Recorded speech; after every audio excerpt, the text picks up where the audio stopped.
C'est un véritable phénomène sociétal en Afrique et dans le monde que l'écrivain-chercheur Michel Innocent Péa décrit dans cette nouvelle publication. L'ingratitude, un titre qui sonne et qui interpelle l'humanité tout entière. L'ingratitude, on ne combat et on ne trahit pas la personne qui vous a façonné et fabriqué de toutes pièces, mais on l'accompagne et on l'immortalise.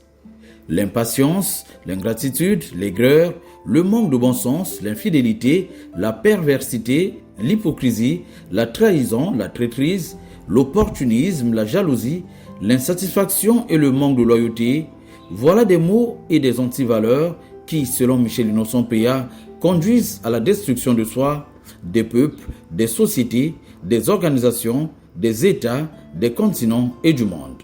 Sans le bon sens, le monde n'a pas de sens, martèle Michel Innocent Péa. Et l'image en couverture reste la meilleure illustration de l'ingratitude. Cet homme, qui scie la branche sur laquelle il est confortablement assis, fait partie des ingrats et conduit à sa propre destruction. La conséquence, la voici. Une chute libre qui témoigne de ce que l'ingratitude est porteur de dégâts et de malheurs à l'égard de son auteur. Tomber sans se rendre compte après avoir scié la branche sur laquelle on est assis, cela prouve que l'ingratitude est dépourvue de bon sens. Publié aux éditions Tropiques littéraires à Paris, cet ouvrage de 224 pages comporte une épigraphe, un préambule, un avant-propos, une introduction et 8 titres qui font office de chapitres. Du premier titre au 8e, Michel Innocent Péa propose des assertions telles l'ingratitude ou la trahison des bienfaiteurs, le portrait d'un ingrat, le salaire de l'ingratitude et le sort de l'ingrat, les agendas cachés à la base de la traîtrise des ingrats et des aigris, le caractère non justificatif de l'ingratitude et l'éthique de la reconnaissance, le bon sens comme loi suprême de la République et barrière à l'ingratitude, le bon sens comme boussole d'un peuple reconnaissant, le bon sens comme fondement de la société et substrat de la gratitude. Dans le premier titre, l'ingratitude ou la trahison des bienfaiteurs, Michel Innocent Péa parle de la rupture de confiance comme une manifestation de la trahison des bienfaiteurs. Cette trahison, explique l'auteur, peut être motivée par des intérêts, des valeurs différentes ou simplement par un manque de considération. Le titre 2, portant sur le portrait d'un ingrat, souligne l'ingratitude comme une tache dans l'âme. Dans ce chapitre, l'écrivain-chercheur Michel Innocent Péa évoque les caractéristiques principales souvent associées au portrait d'un ingrat. Absence de reconnaissance, égoïsme, oubli rapide des bienfaits, ressentiment ou indifférence et insatisfaction chronique. Tous ces défauts entraînent des conséquences fâcheuses. C'est ce que l'auteur qualifie par le salaire de l'ingratitude et le sort de l'ingrat.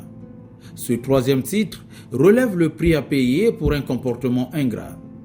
Le prix de l'ingratitude est une blessure profonde, un silence cruel qui remplace la reconnaissance, transformant ainsi les eaux vives de la bienveillance en tombeaux où meurent l'espoir et la générosité.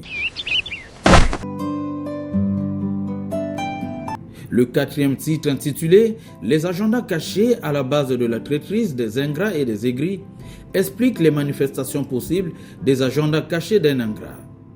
Minimiser l'aide reçue pour se valoriser, la recherche constante du gain et agir par intérêt personnel pur.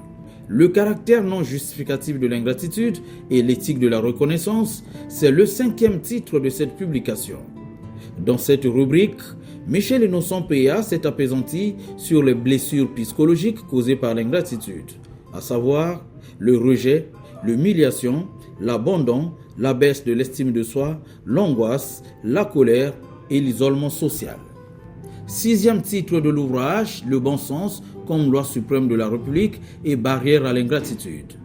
Ici, Michel Innocent Péa montre le bon sens comme un système dynamique dont les rives représentent le sens commun.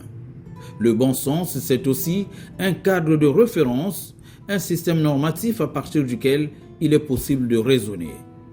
Parlons toujours du bon sens dans le 7e titre de l'ouvrage. L'écrivain-chercheur pense que c'est la boussole d'un peuple reconnaissant. Ici, c'est la question de la responsabilité éthique dans l'action en complexité qui est posée. Enfin, dans le 8e titre, Michel Innocent Péa qualifie le bon sens comme fondement de la société et substrat de la gratitude. Ce chapitre met l'accent sur la notion de la responsabilité, mieux de l'éthique de responsabilité en lien avec la classe politique, notamment la responsabilité politique des titulaires du pouvoir exécutif, la société civile, les forces armées et la famille. Concept multidimensionnel, l'ingratitude touche à la fois les domaines amical, conjugal, fraternel, entrepreneurial, politique et autres. L'envers du bon sens, l'ingratitude, écrit l'auteur, refuse l'exception, nie la responsabilité et condamne toute décision qui s'élève au-dessus des règles ordinaires. Là où le bon sens permet d'orienter une société vers une voie unique et salvatrice, l'ingratitude enferme les peuples dans l'oubli de ceux qui gouvernent pour l'intérêt supérieur et commun. Le bon sens est, selon l'auteur Michel Innocent Péa, une exception, la loi des lois, la loi suprême de tous les États. Entre l'alternance absolue et la préservation de la stabilité, de la concorde nationale, de la coexistence pacifique ainsi que de la paix, quel est le choix du bon sens? À cette interrogation, l'auteur ajoute une autre.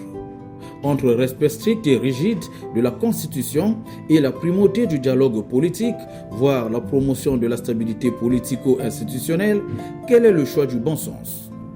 À toutes ces interrogations, Michel Innocent Péa conclut en disant que parler du bon sens, c'est à la fois relire ce que les anciens disaient déjà de cette notion, mais aussi prendre au sérieux la notion de complexité chère à la modernité pour ne pas en faire une justification supplémentaire de la dépossession, mais un motif de la repossession.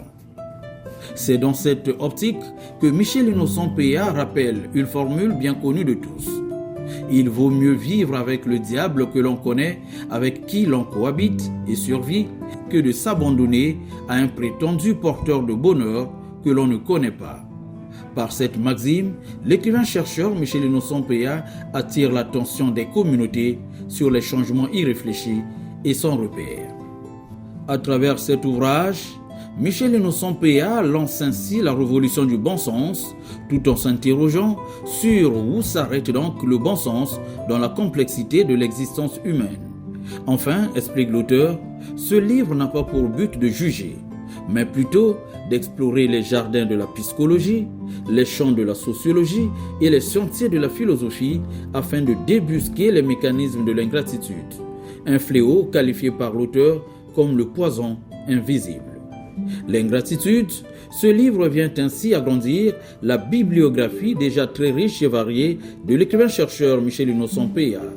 L'ouvrage est destiné particulièrement aux gouvernants, aux décideurs à tous les niveaux, aux politiques, aux chefs d'entreprise, aux religieux, aux militaires, aux intellectuels, bref, à un large public.